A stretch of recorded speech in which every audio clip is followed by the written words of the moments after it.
Hey gang, it's JC, and this is the Daily Dose for Thursday, December 20th, 2012, a combined venture with Mind Active in beautiful downtown Clayton. We have great TV archives up top, JC's Eye Candy below, and the results of our rock and roll poll. By the way, this is the last one of the year. We're going to come back to you on Thursday, January 3rd, so this is it. We have a lot to get in. If you could choose only one answer, would you say the Connecticut shooter was sick or evil? Number one answer, 68% of you said sick.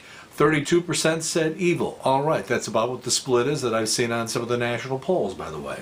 All right, it's our final poll question of the year. As I said, in general, how was 2012 for you? Answers are A, terrific, B, so-so, C, awful, or D, it might be wishful thinking, but I'm hoping for a strong finish. Please answer down in the corner. We'll have results for you when we come back in January. How was 2012, just sort of on balance?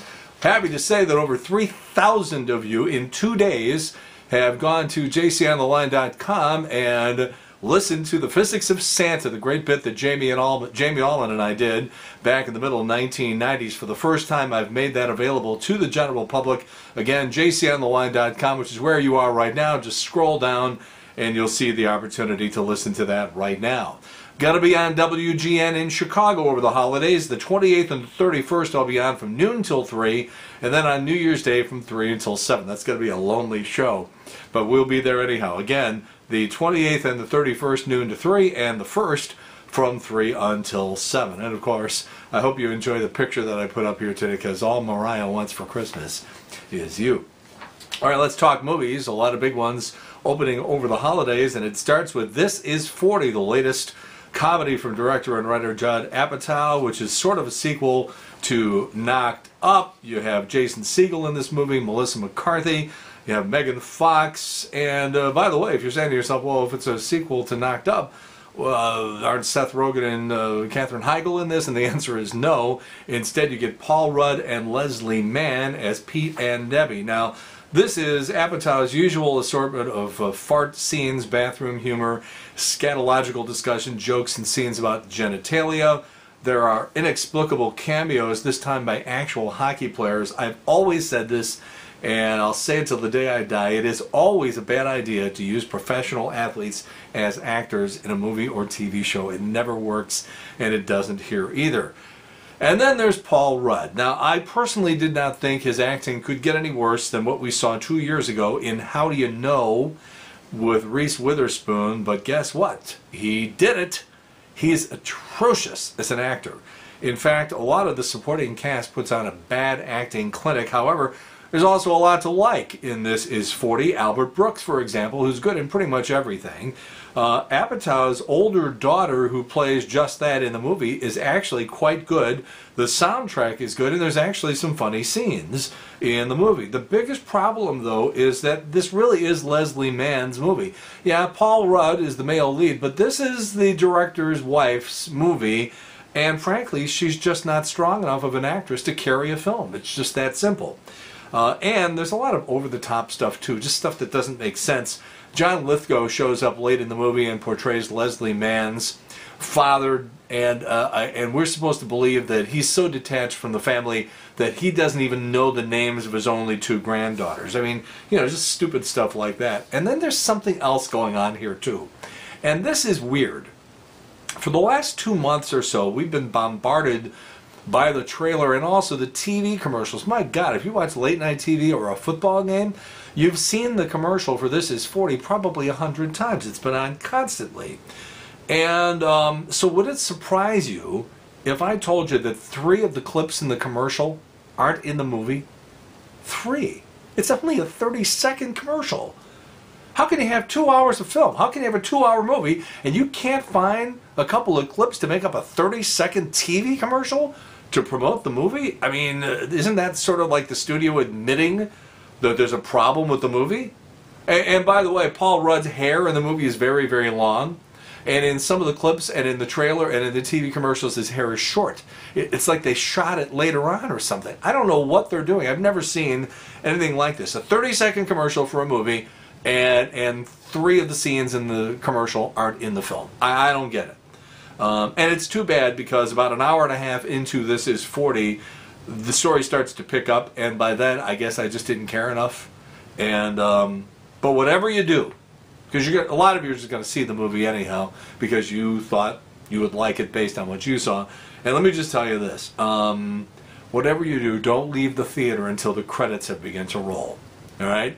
Just make sure you do not leave the theater until the credits have begun to roll. And that's all I'm going to say. I don't want to say anything more. It'll ruin the whole damn thing. So I'm going to give this movie an extremely generous 3 out of 5 corks. You know, for This Is 40th Christmas. It's probably worth 2, but I'll give it 3. What the hell? Now we got to circle back to Les Mis.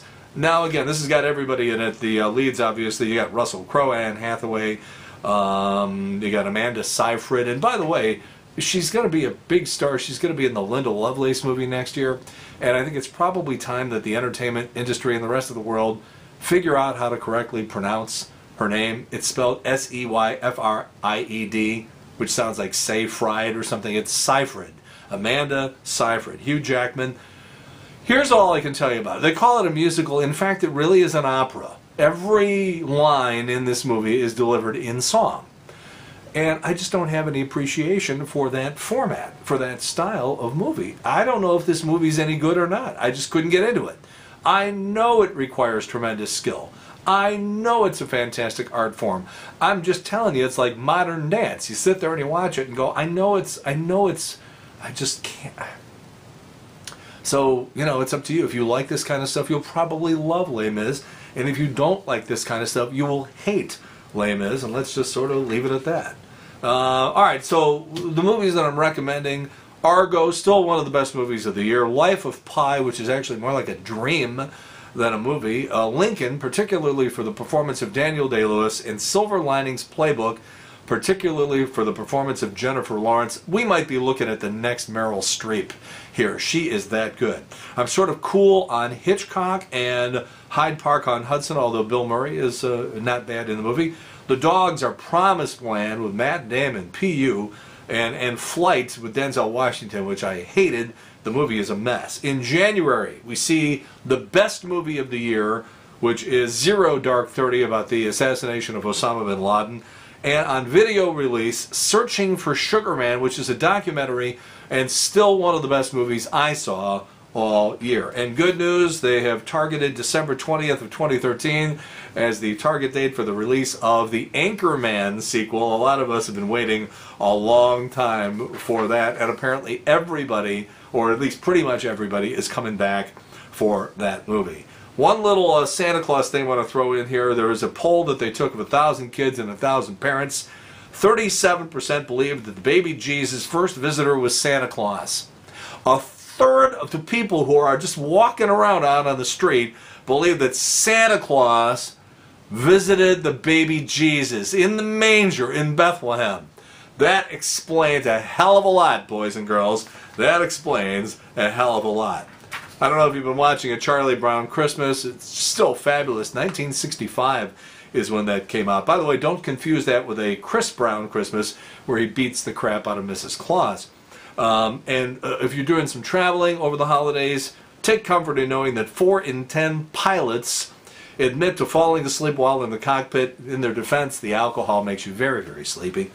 All right, JC's Eye Candy today. You got Django Unchained and Les Mis, both opening over the holidays, and in a hilarious, profanity-laced, Funny or Die video, Samuel L. Jackson and Anne Hathaway duke it out as to which movie is sadder. Which movie is sadder? That is JC's Eye Candy, and it's right below what you're looking at right now. All right, save the date of January 19th.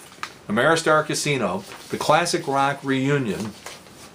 Literally hundreds of people that you listen to, men and women who you listen to on the radio, going all the way back to the 1960s, all in one giant facility at Ameristar Casino for a big classic rock reunion. A lot of surprises, entertainment, live music performances, big stuff. Save the date.